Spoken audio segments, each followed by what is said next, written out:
नमस्कार दोस्तों। आज की वीडियो में हम लोग यहाँ पे फिर से एग्रीकल्चर से रिलेटेड यूपीएससी ने क्वेश्चन पूछा है। एग्रीकल्चर में भी स्पेसिफिक आप देखोगे तो सब्सिडीज पे क्वेश्चन पूछा है। उसको यहाँ पे हम लोग सॉल्व करेंगे।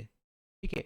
यहाँ पे सिंपली पूछ रहा है कि इंडिया में यानी कि फार्म सेक्टर पे कौन कौन से डायरेक्ट और इनडायरेक्ट सब्सिडीज प्रोवाइड किए जाते हैं। ठीक है।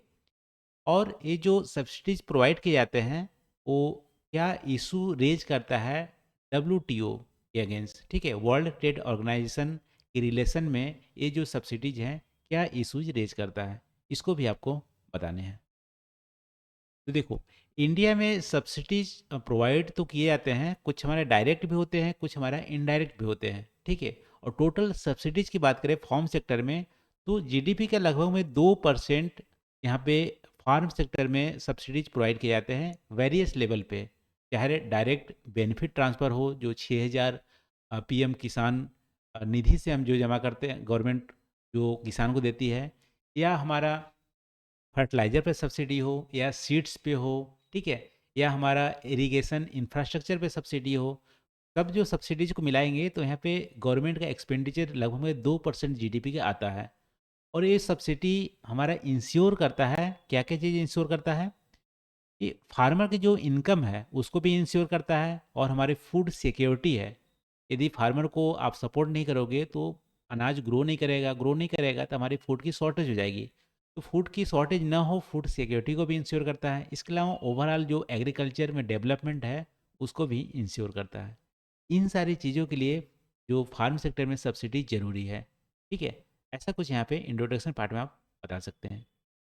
फिर डायरेक्टली पूछ रहा है कि कौन कौन से डायरेक्ट और इनडायरेक्ट सब्सिडीज होते हैं फार्म सेक्टर में इंडिया में। देखो, डायरेक्ट सब्सिडीज में तो पहले आप बता सकते हो पीएम किसान जो निधि है। ठीक है। प्रधानमंत्री किसान जो स्कीम है उसके अंतर्गत गवर्नमेंट क्या करती है, 6,000 रुपये पर एनम हर किसान को इस निधि से डायरेक्ट उसके बैंक अकाउंट में ट्रांसफ़र करती है, जो कि आधार इनेबल्ड अकाउंट है उनमें। ठीक है। इसके वजह से जो बीच का जो मीडिएटर था वो यहाँ पे दूर होता है। उसको पैसे नहीं मिलते हैं, मार्जिन नहीं मिलता है, गवर्नमेंट डायरेक्ट फार्मर को बेनिफिट देती है। तो ये हमारा डायरेक्ट बेनिफिट ट्रांसफ़र में हमारा आ जाएगा पीएम किसान। इसके अलावा देखोगे तो डायरेक्ट सब्सिडीज में भी हमारे आ जाएंगे मिनिमम सपोर्ट प्राइस। और गवर्नमेंट यहाँ पे क्या करती है, पैडी या वीट का डायरेक्ट किसान से खरीदती है, एक इंश्योर प्राइस देती है। जैसे अभी छत्तीसगढ़ में आप देखोगे लगभग में 32 से 35 रुपये पर केजी जो पैडी की जो फसल है उस पर केजी गवर्नमेंट दे रही है खरीदने से। ठीक है। ये इंश्योर्ड प्राइस फार्मर को मिलते हैं, इंश्योर्ड यहाँ पे इनकम यहाँ पे सपोर्ट करते हैं। मिनिमम सपोर्ट प्राइस ये भी हमारा डायरेक्ट सब्सिडीज के अंदर आता है। इसके अलावा देखोगे पीएम कुसुम योजना। पीएम कुसुम जो योजना है यहाँ पे सोलर पंप इंस्टॉल करने के लिए किसानों को लगभग में 80% जो उसकी कॉस्ट है गवर्नमेंट वहाँ पे वहन करती है। तो पीएम कुसुम भी हमारा एक तरह से डायरेक्ट सब्सिडीज हो गया। ठीक है। प्रधानमंत्री फसल बीमा योजना ये भी हमारा गवर्नमेंट डायरेक्ट सब्सिडीज हो गया। इसके वजह से सब्सिडाइज जो हमारी बीमा की जो लागत है वो गवर्नमेंट यहाँ पे प्रोवाइड करती है किसानों को। फिर क्रेडिट सब्सिडीज भी हैं। गवर्नमेंट यहाँ पे किसान क्रेडिट कार्ड देती है, इसकी वजह से एडवांस में किसान पैसे उठा सकते हैं या सस्ते रेट पे लोन भी ले सकते हैं, जिससे कि किसान क्वालिटी ऑफ जो इनपुट है फार्म इनपुट उसको खरीद सके। तो ये सारे डायरेक्ट सब्सिडी के अंदर आएंगे कौन कौन से, क्रेडिट सब्सिडी, प्रधानमंत्री फसल बीमा योजना, पीएम कुसुम योजना, मिनिमम सपोर्ट प्राइस और पीएम किसान योजना। इसके अलावा वेरियस इनडायरेक्ट सब्सिडी देती है। ठीक है। फर्टिलाइज सब्सिडाइज रखती है। फर्टिलाइजर में आप देखोगे तो फर्टिलाइजर जो इंडस्ट्रीज है उसको सब्सिडी देती है, इसकी वजह से सस्ते फर्टिलाइजर इंडिया में उपलब्ध होते हैं। इसके अलावा इलेक्ट्रिसिटी भी सस्ते किसानों को मिलते हैं, क्योंकि गवर्नमेंट इलेक्ट्रिसिटी जनरेटर या डिस्ट्रीब्यूटर दोनों को सपोर्ट करती है, तो सब्सिडाइज हमारे इलेक्ट्रिसिटी मिलती है। सीड में सब्सिडीज मिलती है। वेयर हाउसिंग कंस्ट्रक्ट करने के लिए गवर्नमेंट बहुत सारे सब्सिडी देती है, कोल्ड स्टोरेज कंस्ट्रक्ट करने के लिए। इसके अलावा लोग यदि एक्सपोर्ट करना चाहते हैं एग्रीकल्चर गुड्स को, तो ट्रांसपोर्टेशन में जो हमारी लागत है उसको भी सब्सिडी गवर्नमेंट प्रोवाइड करती है। इतने सारे इनडायरेक्ट सब्सिडीज हमारा गवर्नमेंट प्रोवाइड करती है। लेकिन वर्ल्ड ट्रेड जो ऑर्गेनाइजेशन है डब्ल्यूटीओ, इसमें एक सब्सिडीज को लेकर काफ़ी इशूज होता है यहाँ पे। कि इंडिया जो ग्लोबल का जो ट्रेड का जो ट्रेंड्स है उसको डिस्टॉर्ट कर रहा है, ऐसा डब्ल्यूटीओ का मानना है, क्योंकि डब्ल्यूटीओ का सिग्नेटरी इंडिया भी है। ठीक है, उसके रूल के अकॉर्डिंग आप सब्सिडी नहीं प्रोवाइड कर सकते, क्योंकि ग्लोबल जो ट्रेड का रूल है या डिस्टर्ब करता है। जैसे फर्टिलाइजर सब्सिडी जो हम प्रोवाइड करते हैं, वो एम्बर बाक्स सब्सिडी जो है डब्ल्यूटीओ का उसके नॉर्म के अंतर्गत आता है।